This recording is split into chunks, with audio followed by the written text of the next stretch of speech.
Hello everyone, I am Ghulam Nabi और आज हम सीखने वाले हैं फ्यूचर कॉन्टिन्यूअस टेंस का ग्रामर। चलिए हम इसको स्टार्ट करते हैं बिना समय लिए हुए। फ्यूचर कॉन्टिन्यूअस टेंस का मतलब होता है कि भविष्य काल में कोई काम हो रहा होगा, कि आने वाले समय में कोई काम चालू होगा। फ्यूचर कॉन्टिन्यूअस टेंस का पहचान ये है कि वाक्य के अंत में रहा होगा या फिर रही होगी या फिर रहे होंगे या फिर रहा होगा। जैसे कि आप अभी नौकरी नहीं कर रहे हैं, लेकिन आपने कहा कि मैं 2 साल के बाद नौकरी कर रहा हूँगा। तो अगर कोई आदमी है तो बोलेगा कि मैं नौकरी कर रहा हूँगा। अगर कोई लड़की है तो वो कहेगी मैं नौकरी कर रही होंगी। अगर कोई प्लूरल है तो वे कहेंगे कि वे नौकरी कर रहे होंगे। राजू नौकरी कर रहा होगा, राधा नौकरी कर रही होगी। तो आप इन सारे सेंटेंस में पहचान रहे हैं कि ये फ्यूचर के आने वाले यानी समय में कुछ काम हो रहा होगा। अब हम चलिए इसका रूल समझते हैं। जैसा कि मैं हर एक ग्रामर को जब भी मैं आपको सिखाता हूं तो सबसे पहले सब्जेक्ट ही आता है। कोई भी ग्रामर सीखते हैं सबसे पहले आप सब्जेक्ट लेकर के आते हैं। सब्जेक्ट के बाद में हेल्पिंग वर्ब आपका विल बी हो जाएगा। और मैं आपको पहले बता चुका हूं कि आई वी के साथ में शैल का प्रयोग ब्रिटिश इंग्लिश के हिसाब से होता है, लेकिन स्पोकन या अमेरिकन स्टाइल में आप कोई भी सब्जेक्ट होगा हर एक के साथ में विल बी का प्रयोग करेंगे। अगर आपको सेंटेंस नेगेटिव में कहना है तो विल के फौरन बाद नॉट लगाएंगे, फिर आप बी कहेंगे। वर्ब की फोर्थ फॉर्म कहने वाले हैं, यानी कि फर्स्ट फॉर्म के आखिर में आईएनजी फॉर्म लगा देंगे। जैसे गो से गोइंग और कम से कमिंग, स्लीप से स्लीपिंग, और लास्ट में आपका ऑब्जेक्ट हो जाएगा।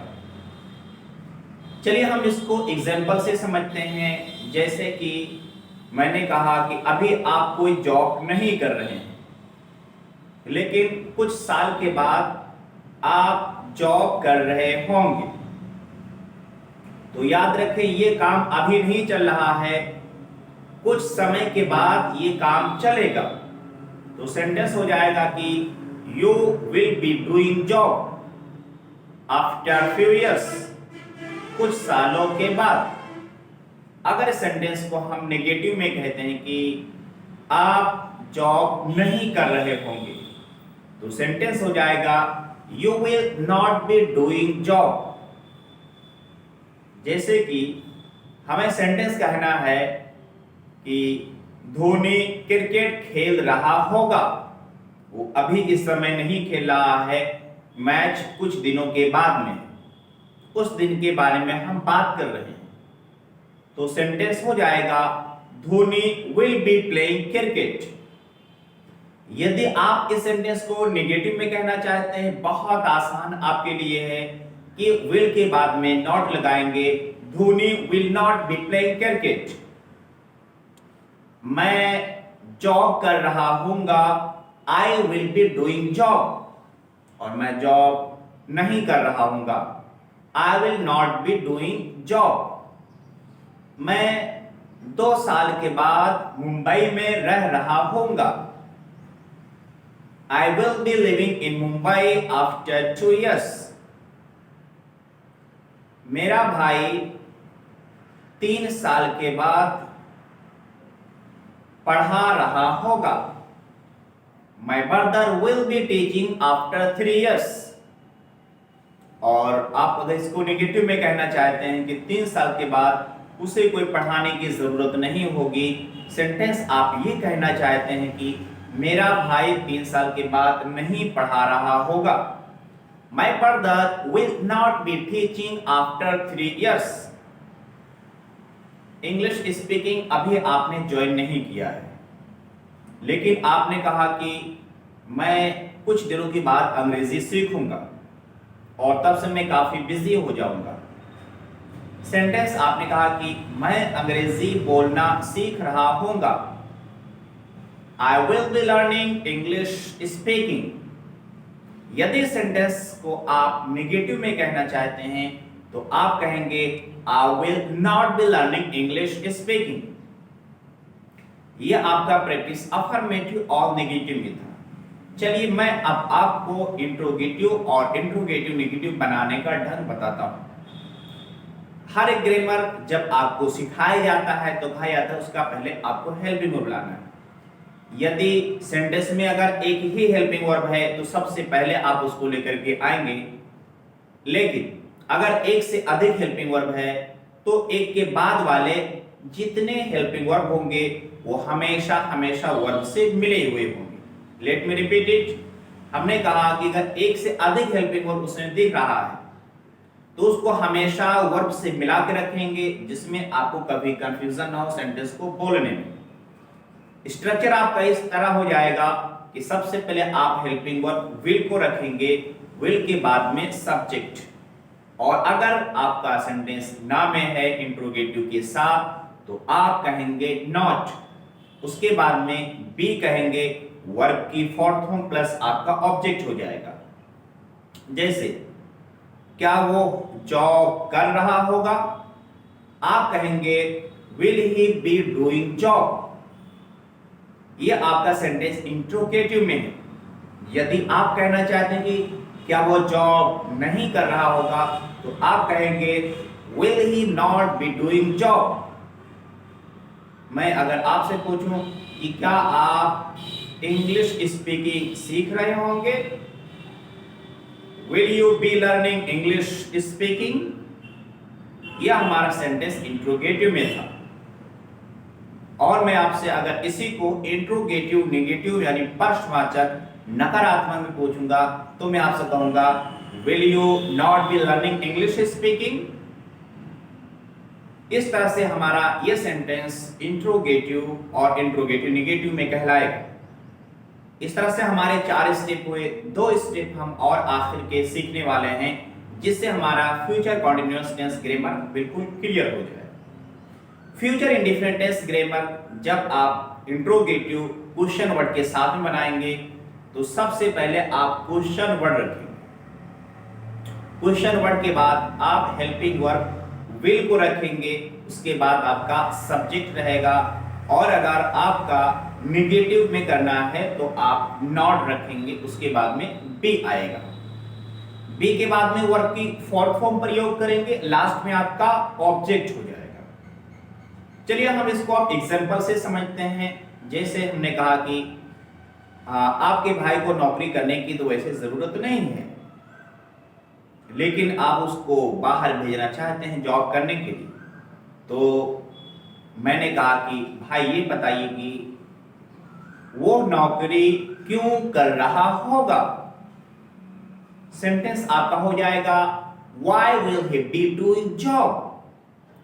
इस सेंटेंस को हम ग्रामर में कहते हैं इंट्रोगेटिव विद क्वेश्चन वर्ड, या WH वर्ड, या WH फैमिली भी कह सकते हैं।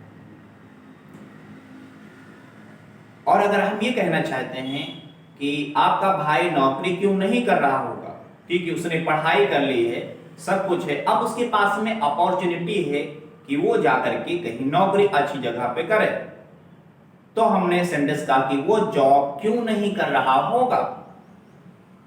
Why will he not be doing job?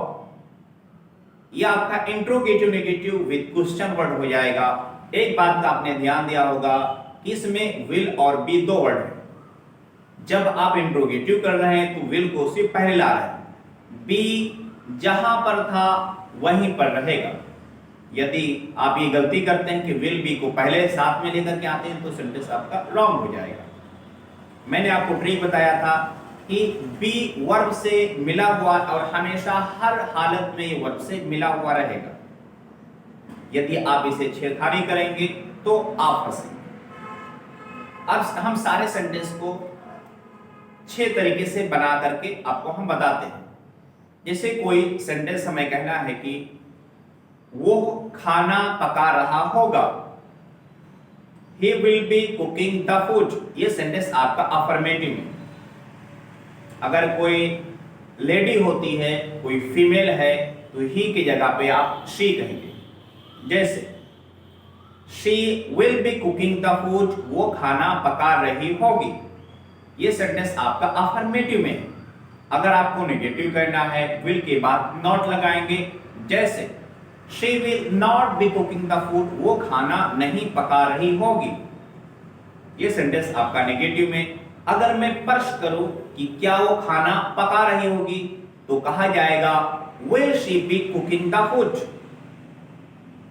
और अगर आप कहेंगे इंट्रोगेटिव के साथ में नेगेटिव, तो आप इस तरह कहेंगे will she not be cooking the food. और सेंटेंस कहना चाहते हैं कि वो खाना कब पका रही होगी, यानी आप समय जानना चाहते हैं, तो आप कहेंगे when will she be cooking the food. इस सेंटेंस को इंट्रोगेटिव विद क्वेश्चन वर्ड कहा जाएगा। लास्ट हमारा कि वो खाना कब नहीं पका रही होगी, when will she not be cooking the food. तो इस तरह से आपका फ्यूचर कॉन्टिन्यूअस टेंस ग्रामर बिल्कुल क्लियर हो गया। और दोस्तों, मुझे उम्मीद है कि आप इसको प्रैक्टिस भी करेंगे अपने घर पर, बिकॉज प्रैक्टिस से ही हमारी स्पीकिंग ट्रांसलेशन अच्छी होने वाली है। तो मैं आपसे रिक्वेस्ट करूंगा कि keep on practicing at your home, घर पर प्रैक्टिस करते रहिएगा।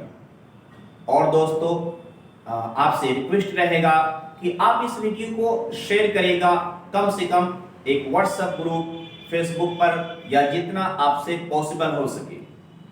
और अगर अब तक के आपने इस वीडियो को लाइक नहीं किया है, तो प्लीज आप लाइक कर दीजिएगा। अगर आपने सब्सक्राइब नहीं किया है, तो चैनल को सब्सक्राइब करने के बाद बेल आइकॉन पर आप क्लिक कर दें, ताकि हर अपडेट, हमारी हर वीडियो आप तक समय पर पहुंच जाए। So thank you for watching everyone, good bye.